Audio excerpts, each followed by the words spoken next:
اللہ تعالیٰ نے قرآن مجید میں ارشاد فرمایا ہم نے ان کو جس مادے سے بنایا ہے وہ ہمیں معلوم ہے. اس پر بیان چل رہا تھا پچھلے ہفتے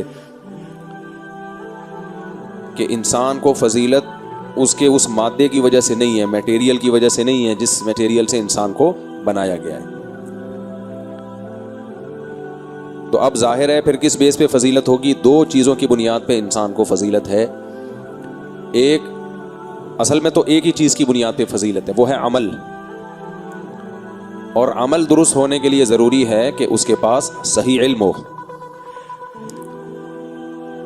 تو علم اور عمل یہ دو چیزیں جس کے پاس ہیں وہ ہے فضیلت والا شخص. اور جس کے پاس یہ دو چیزیں نہیں ہیں یا ہیں مگر غلط ہیں تو اللہ کی نظر میں اس کی کوئی حیثیت نہیں ہے. اور ظاہر ہے انسانوں کی نظر میں حیثیت کا کوئی اعتبار نہیں ہے. نبی صلی اللہ علیہ وسلم نے فرمایا کہ بہت سے پیغمبر ایسے بھی آئے ہیں کہ جن پر کوئی بھی ایمان نہیں لے کر آیا اور ان کو شہید کر دیا گیا. اب مجھے آپ بتاؤ، دنیا میں کوئی موٹیویشنل اسپیکر ہو، ان کی نظر میں کامیابی کی ایسی ڈیفینیشن ہو سکتی ہے کہ آپ کا جو ویژن تھا آپ اس کو پورا کرنے سے پہلے ہی دنیا سے چلے گئے؟ جب بھی یہ دنیا میں انگریزوں میں یا ہمارے جو پڑھا لکھا طبقہ ہے وہ سکسیس اور کامیابی کو جب ایکسپلین کر رہا ہوتا ہے تو کوئی ایکسپلینیشن میں ایسی مثال آپ کے سامنے ہے کہ فلاں کامیاب انسان تھا، اس نے ایک ہدف بنایا لیکن اس تک نہیں پہنچا اور کامیاب ہو گیا. تو آپ کہو گے بھائی جب جو اس کا ہدف تھا اس تک پہنچا ہی نہیں تو کامیاب کیسے ہو گیا؟ تو اس سے صاف پتہ چلتا ہے کہ اللہ کی نظر میں سکسیس یا کامیابی بالکل ایک ڈیفرنٹ چیز ہے اور دنیا کی نظر میں کامیابی بالکل ایک بولو الگ چیز ہے. دونوں میں 180 ڈگری کا فاصلہ ہے. تبھی مذہبی لوگوں میں جو حقیقت میں مذہبی ہیں، خوب سمجھ لو، جب میں کہتا ہوں نا مذہبی تو مذہب کا گیٹ اپ مراد نہیں ہوتا. کچھ لوگ مذہبی گیٹ اپ لے کے گھوم رہے ہوتے ہیں، مذہبی ہوتے نہیں ہیں، نہ انہیں بات کرنے کی تمیز ہوتی ہے، حب جاہ حب مال کے مریض ہوتے ہیں، نہ ان کے پاس صحیح نالج ہوتی ہے یا نالج ہوتی ہے تو جان کر حق چھپاتے ہیں. ایک اہم بات یاد رکھو، میرے بیان میں پوائنٹ ٹو بی نوٹڈ آتا رہتا ہے نا بیچ میں. میں نے 2-3 بیانوں میں ایک مثال دی تھی کہ کمزور کا ساتھ دو گے تو سب آپ کا ساتھ دیں گے، طاقتور کا ساتھ دو گے تو کوئی بھی آپ کا ساتھ نہیں دے گا، آپ بدنام ہو جاؤ گے. یہ مثال دی تھی نا. چاہے وہ کمزور ظالم بھی کیوں نہ ہو، لیکن رواج کیا ہے، جیسے میں نے ایک مثال دی تھی، بڑی گاڑی جب بائک والے کو ٹکر مار دے تو لوگ فیور گاڑی والے کو کر رہے ہوتے ہیں یا بائک والے کو؟ بائک والے کو. اور گاڑی والا پٹ رہا ہوتا ہے. کیا آپ نے اس وقت یہ تحقیق کی ہوتی ہے کہ غلطی گاڑی والے کی ہے یا بائک والے کی؟ کبھی لوگوں نے تحقیق کی ہوتی ہے؟ نہ. ایسے موقع پہ اگر کوئی شخص وہاں کھڑے ہو کر کہنا شروع کر دے کہ لوگوں غلطی بائک والے کی ہے اور دلیل بھی دے، دیکھو یہ کیمرے سے پتہ چل رہا ہے غلطی بائک والے کی ہے، اس کو گاڑی والے کو مت مارو، تو پتہ ہے لوگ آپ کو کیا کہیں گے؟ لوگ کہیں گے اشرافیہ اور دولت کا بھوکا ہے اور طاقتور لوگوں سے اس کے تعلقات ہیں. تو یہ مائنڈ ہے لوگوں کا ایک ذہن ہے، یہ بنا ہوا ذہن ہے کہ حق کا ساتھ نہیں دینا، نہ ساتھ اس کا دینا ہے جس کے ساتھ دینے پر آپ کو لوگوں کی طرف سے ہمدردیاں ملتی ہیں. میں نے مثال دی تھی کہ اسی بیس پہ کفریہ طاقتوں نے عورت کے حقوق کے نام کا منجن بیچ کے لوگوں کی ہمدردیاں لی ہیں. وومن رائٹس، خواتین کے حقوق، کیونکہ عورت کمزور ہے. جب آپ کمزور کے حقوق کی آواز اٹھاؤ گے ساری دنیا آپ کا ساتھ دے گی.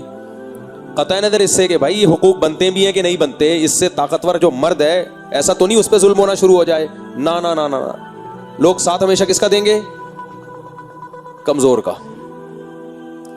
نہیں یقین آتا کہیں جھگڑا دیکھ لو، کہیں بھی ایئرپورٹ پہ یا کسی بھی پبلک کی جگہ پہ کسی مرد کا کسی خاتون سے پھڈا ہو رہا ہو، آپ کے اپنے رشتہ دار بھی نہ اس خاتون کا ساتھ دینا شروع کر دیں گے. یہ نہیں دیکھتے کہ اس میں غلطی کس کی ہے. تو یہ ایک ذہن ہے، ایک یوں سمجھو کہ نفسیات ہے لوگوں کی. مولانا اشرف علی تھانوی رحمہ اللہ تعالی نے ایک بات لکھی ہے کہ جو ریسرچ کرنے والے لوگ ہیں، محقق ہوتے ہیں، کسی بھی چیز میں اسٹیٹمنٹ دینے سے پہلے تحقیق کرتے ہیں، اکثر پبلک ان کے خلاف ہی رہتی ہے. عوامی حمایت نہیں ملتی ان کو بیچاروں کو. اس لیے نہیں ملتی کہ وہ تحقیق کے بعد ایک بات کہتے ہیں. عوام کا ایک مزاج ہوتا ہے، عوام اس مزاج کو دیکھ کے چل رہی ہوتی ہے کہ اس مائنڈ کے حساب سے آپ بات کرو گے تو پبلک میں بلے بلے ہوگی، اس کے ہٹ کے چلو گے تو پبلک میں بلے بلے نہیں ہوگی. تو کچھ لوگوں کی نا مائنڈ سیٹ ہوتے ہیں. اسی مائنڈ سیٹ میں ایک اور چیز بھی ہے, قوم پرستی. آپ کسی قوم سے آپ کا تعلق ہے, آپ جب دوسری قوم کے خلاف تحریک چلاؤ گے سب آپ کا ساتھ دیں گے, کیونکہ لوگوں کی نفسیات ہے میں قوم پرستی داخل ہے, اپنی قوم کو فیور کرنا اور دوسری قوم کو برا بھلا کرنا. لیکن اگر آپ کسی دوسری قوم کے مقابلے میں اپنی قوم کی مخالفت کرو گے, وہ مخالفت جائز بھی ہوگی, آپ کا کیا خیال ہے آپ کی قوم کے لوگ اس مخالفت کو مانیں گے؟ بولو, نہیں مانیں گے, کبھی بھی نہیں مانیں گے, بلکہ آپ کو غدار کہیں گے, آپ کو نمک حرام کہیں گے, برا بھلا کہیں گے, حالانکہ آپ کی قوم ظلم کر رہی ہوگی.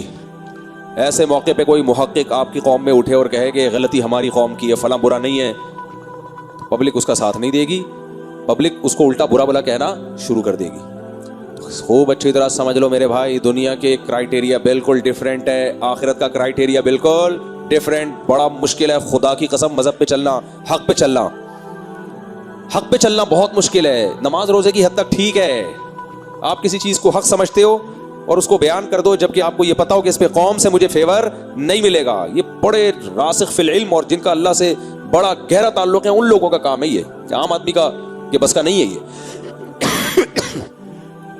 تو یہ عوام کا کام ہے کہ عوام یہی ہوتی ہے کہ آپ کی قوم صحیح کرے تو بھی صحیح ہے, غلط کرے تو بھی صحیح ہے. میں نام نہیں لوں گا قوم کا, ایک قوم سے پوچھا کہ تم لوگ اپنے فلاں کو ووٹ دے کے ہمیشہ جتواتے ہو جبکہ اس نے تمہیں کبھی کچھ دیا نہیں ہے. تو اس نے پتہ کیا جواب دیا؟ وہ مانا کہ اس نے ہمیں کبھی کچھ نہیں دیا. اس نے پتہ کیا جواب دیا کہ مخالف قوم سے لڑنا بھی تو ہے نا. سمجھ رہے ہو, ہمیں دھیلا نہیں ملے, مخالف قوم کا بیڑا غرق ہو جائے, چاہے اپنا کچھ بھی حاصل نہ ہو. سمجھ میں آ رہی ہے بات کہ نہیں آ رہی؟ یہ مارکیٹ میں کیا چل رہا ہے, یہ چل رہا ہے دوسرے کی کو نیچا دکھانے کے لیے نا اپنا بیڑا غرق بھی کر دینا. یعنی آپ کا لیڈر کا کام صرف یہ ہے کہ وہ اس لیے صرف جتوا رہے ہو کہ وہ ہماری قوم کا ہے.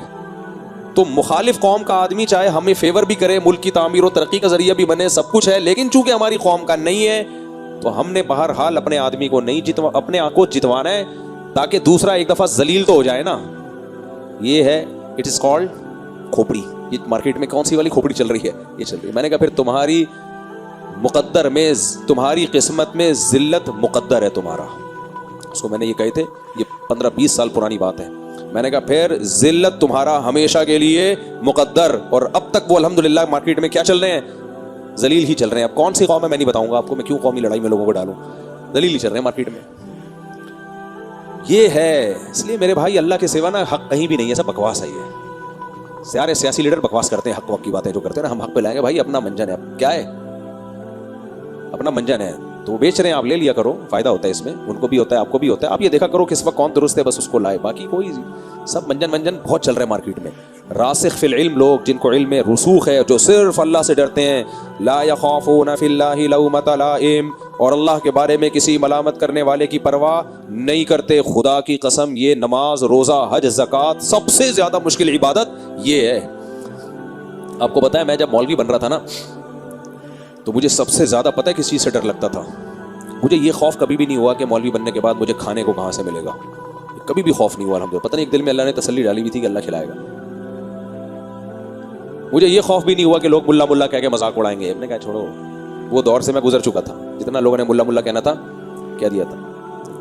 کوئی بھی خوف نہیں تھا مجھے. یہ خوف بھی نہیں تھا کہ کوئی مار مور کے نہ چلا جائے, کیونکہ ہم تو خود شہادت کی دعائیں مانگا کرتے تھے, اب بھی کرتے ہیں. یہ بھی نہیں تھا کہ کبھی ٹکی نیچے آ کے نہ مر جائے, کوئی خوف ہی نہیں تھا. پتہ نہیں ایسا اللہ نے بے فکرہ بنایا ہوا تھا مجھے بچپن سے ہی, جو فکریں ہونی چاہیے تھی وہ بھی نہیں تھی. لیکن ایک مجھے ہوتا تھا بس اپنے بارے میں, ایک چیز کا خوف, وہ یہ کہ میں مولوی بن رہا ہوں. جب انسان مولانا بنتا ہے, عالم بنتا ہے, بیانات میں پہلے سے ہی کرتا تھا, تو لوگوں میں مقبولیت بڑھتی ہے,